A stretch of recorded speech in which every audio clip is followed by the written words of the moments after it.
Reports surfaced a couple of days ago, revealing that the fuel tanks at McCarran International Airport were targeted by Stephen Paddock. Definitely confirms that there's much more about this case than meets the eye, despite the fact that mainstream media and the US government are pushing real hard the narrative in which the alleged Las Vegas gunman had no motive behind the massacre.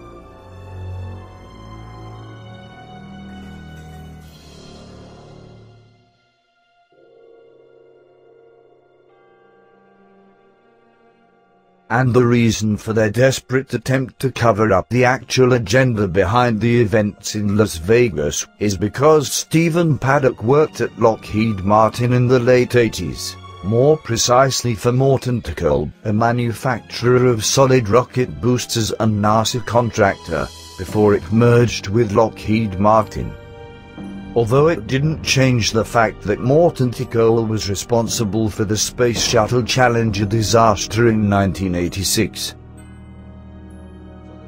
Whilst Paddock's background as a retired accountant and a professional gambler is 24/7 on mainstream media, what's not being told is that he worked at Morton-Thiokol by the time of the lawsuit filed by the families of the Challenger crew members over a disaster result of what many claimed to have been a deliberate sabotage of the O-ring seals used in shuttle boosters back in the day. Now, from where I'm sitting, either the Las Vegas massacre was a satanic sacrifice, considering the high number of occult symbols embedded all over it, or it was a diversion from something else entirely. Perhaps Paddock was planning a vendetta against his former employers, perhaps he was doing a covered job, but got ambushed and framed with the mass shooting of innocent people. But whatever the real reason might be, the most disturbing detail is that the fuel tanks allegedly targeted by him are located in the infamous Janet terminal, used by the US government for the transportation of the personnel working at the Area 51 in Groom Lake, Nevada.